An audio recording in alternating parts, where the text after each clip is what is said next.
स्वागत करतो।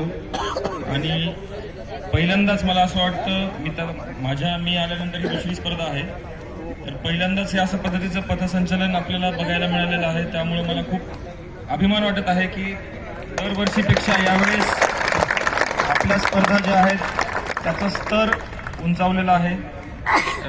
निश्चितच मी बजेट पण जास्त दिलं आहे, त्यामुळे यावेळेस तुम्हाला आणि बजेट जास्त देण्यामागं मुख्य उद्देश हा होता की मागच्या वेळेस माझ्याकडे तक्रारी आल्या होत्या की खाण्याची व्यवस्था व्यवस्थित झालेली नाही, तर यावेळेस आपण जास्तीत जास्त बजेट त्यावरती देण्याचा प्रयत्न केलाय।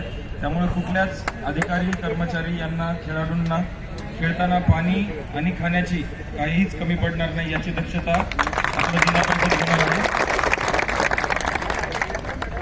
तसेच मागच्या वर्षी सुद्धा आपल्या स्पर्धा ट्रान्सपरंटली आणि पारदर्शकपणे वादविवाद न होता पार पाडल्या होत्या।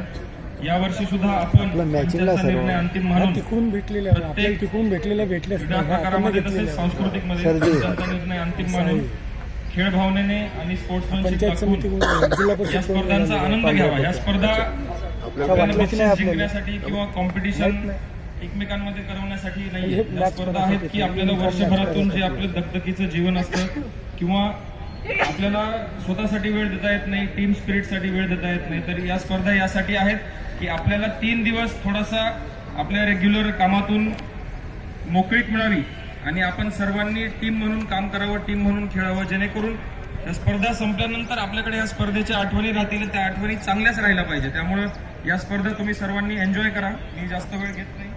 सर्वांना पुढच्या 3 दिवसांसाठी शुभेच्छा आणि स्पोर्ट्समनशिप दाखवून वादविवाद न करता स्पर्धा संपन्न पाडाव्यात यासाठी प्रत्येकाने प्रयत्न करावे आणि जिल्हा परिषद प्रशासनाचं सहकार्य करावं अशी विनंती करतो आणि सर्वांना आपल्या क्रीडा आणि सांस्कृतिक स्पर्धेसाठी शुभेच्छा देतो। धन्यवाद।